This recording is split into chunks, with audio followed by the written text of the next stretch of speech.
आप कल से कहाँ थे अब्दुल्ला साहब? हम परेशान हो गए थे। मैंने यूसुफ से कहा था बता दे, क्या उसने नहीं बताया? बताया था, यकीन नहीं आ रहा था। कहाँ थे आप? प्लीज गुस्से में बात न करें, पहले भाई को बैठने दे। भाई अंदर आए और समझाएं। आपका फोन भी मुस्तकिल बंद था।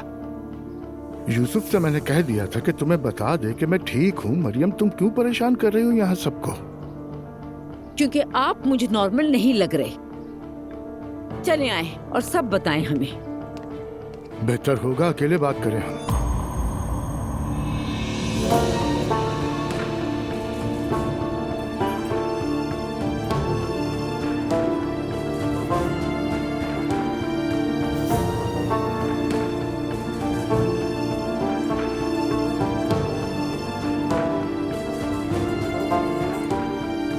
ऐसी क्या बात करनी है?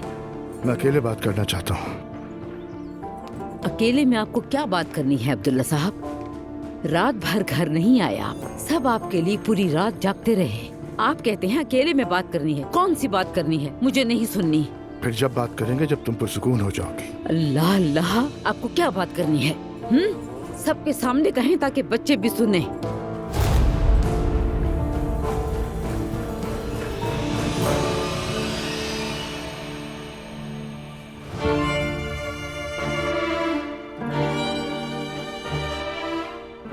कहते क्यों नहीं?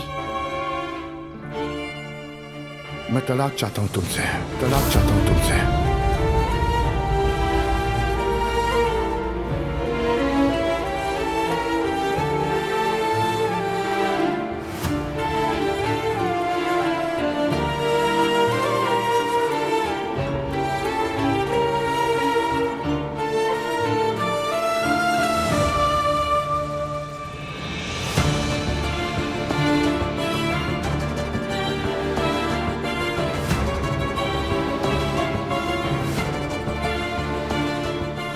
क्या कहा आपने? मजीद साथ नहीं रह सकते हम।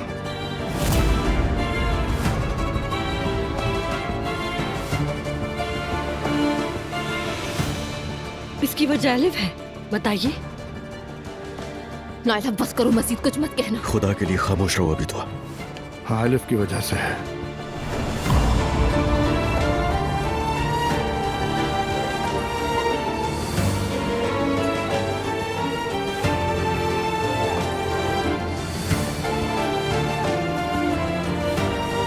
मैं अलिफ से मोहब्बत करता हूँ।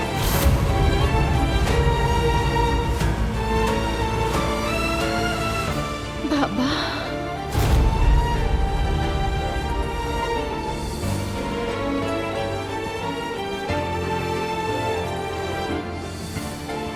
भाई,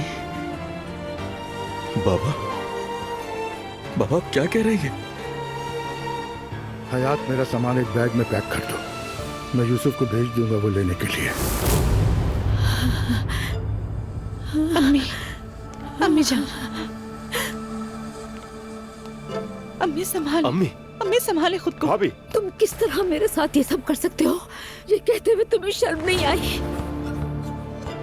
अपनी उम्र का तो लिहाज किया होता। मेरे साथ ऐसा कैसे कर सकते हो तुम? तुमने ये कैसे किया? तुम कैसे मेरी बहू की खाला से मोहब्बत कर सकते हो तुम? अम्मी संभाले खुद को। पापा भी क्या कर रहे हैं? कैसे मोहब्बत कर सकते हो? ये क्या किया आपने? अम्मी जान, प्लीज खुद को संभालिए। अम्मी, खुदा के लिए संभाले खुद को।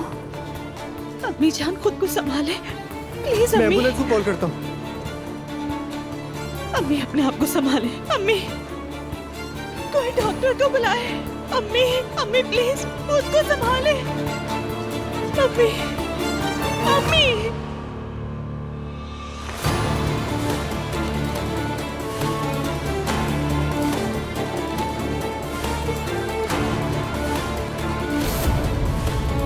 एम्बुलेंस मंगवाओ।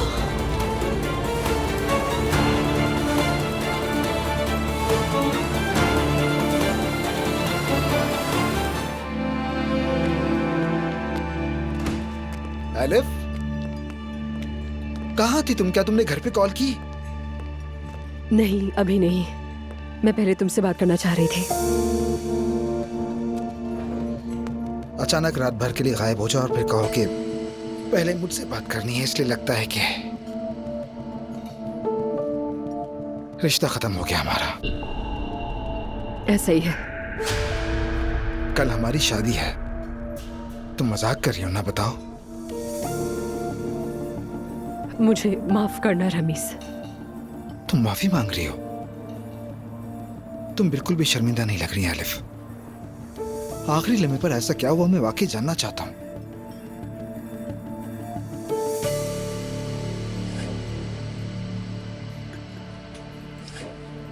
मैं किसी और से मोहब्बत करती हूँ। क्या? मैंने बहुत कोशिश की रमीज, मुझे माफ कर दो। कोशिश किस चीज की? मुझे चाहने की? हाँ, तुम्हें चाहने की, उसे भूलने की, मगर मैं नहीं कर सकी। कौन है वो? अप्पू। क्या वाकई? वाह वाह। तो वो अब्दुल्ला है। मैं वाकई बहुत शर्मिंदा हूँ। तो तुमने मुझे इस्तेमाल किया बुरी तरह। अगर तुम मुझसे मोहब्बत करती थी तो फिर मुझे इस खेल में क्यों घसीटा? मुझे ऐसा लगा था कि बात यहाँ तक नहीं पहुंचेगी, पर ऐसा नहीं हुआ। कुछ मत बोलो आलिफ, जितना बोलती हूँ मामला बिगड़ता है। मैं ये नहीं समझ पा रहा कि तुम्हें उस आदमी में क्या नजर आया, लेकिन मैं तुम्हें जानता हूं। वो शादीशुदा है और नामुमकिन है, तो जाहिर है तुम्हें वही अच्छा लगा। तुम इस किस्म की औरत हो जो ऐसी सूरत हाल एंजॉय करती है जहां खुशी हो और सुकून हो। वो तुम्हें एक वक्त के बाद खटकने लगता है। तुम्हें हमेशा हंगामा चाहिए। ऐसा नहीं है रमीज, बिल्कुल नहीं है। मुझे मोहब्बत हो गई है। तुम्हारी बातों से घिन आ रही है। कल रात उसी के साथ थी ना? बिल्कुल। हमने बहुत देर तक बात की और फैसला किया कि सबको इसका बता दे। आलिफ, वो आदमी शादीशुदा है और तुम्हारी भी शादी होने वाली है। मैं शादी नहीं कर रही हूँ और वो भी तलाक ले रहा है। वाह, तुमने वही किया जो हमेशा से करती आ रही हो। मैंने ऐसा क्या कर दिया, तुम ही बताओ। वो खुद मेरे पास आया और तलाक की बात की उसने। मैंने उसको इंसिस्ट नहीं किया और ना मैं ऐसा करना चाहती थी। वो भी अब घर गया है इस बारे में बात करने, और मैं तुमसे बात करना चाहती थी। ये तो मजाक लग रहा है। किस शख्स के लिए मुझे छोड़ रही हो? तो ये सब कैसे हुआ? यानी माफ करना, मुझे तजस्सुस है वो लम्हा कब आया जब तुमने फैसला किया और ये कहा कि अब इन बेवकूफों को बता देते हैं कैसे हुआ ये सब।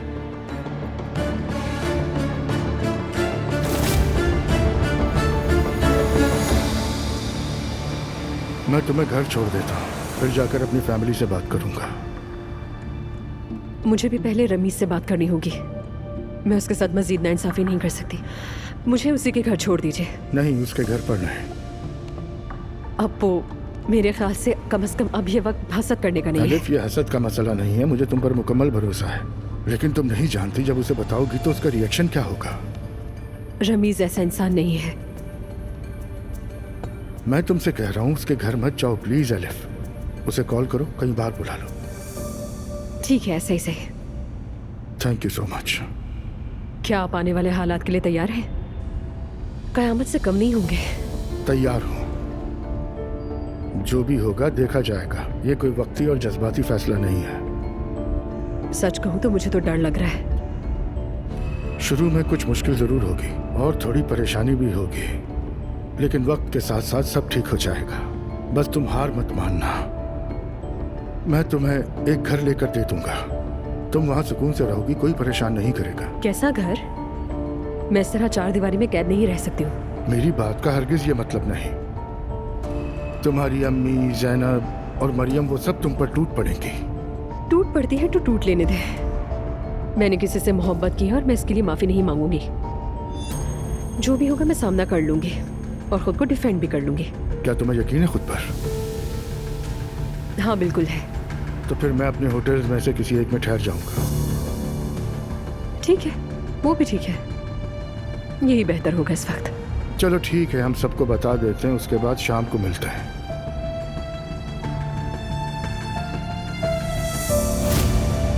हमने बहुत तफसील से बात की और सच्चाई बताने का फैसला किया। और तुमने उनके बारे में बिल्कुल नहीं सोचा जिन्हें तुमने पीछे छोड़ दिया। रमीज, मुझे इश्क हो गया है, इश्क हो गया है हम दोनों को। इश्क? कैसा इश्क? वो आदमी तुमसे बहुत बड़ा है। अपनी उम्र के आखिरी हिस्से में वो मजे लूटना चाहता है और तुम्हें हंगामा खेज औरत बनना पसंद है। इसे इश्क नहीं कहते। तुम तो मुझसे भी मोहब्बत करती थी अलिफ, क्या हुआ उसका? तुम बिल्कुल रिश्ते निभाने वाली इंसान नहीं हो। जब भी तुम्हें खुशी और सुकून मिलता है तो उसे बर्बाद कर देती हो, क्योंकि तुम ऐसी ही हो। देखो, मैं समझती हूँ तुम नाराज हो और हक पर हो। तुमने अपनी खुशी के लिए मेरी जिंदगी बर्बाद कर दी। मुझे बहुत अफसोस है रमीज, मेरा हरगिज ये मकसद नहीं था। अच्छा देखो, मैं ये नहीं कहती कि तुम मुझे समझो, लेकिन मेरी माफी कबूल कर लो प्लीज प्लीज। तुम इसके काबिल नहीं हो।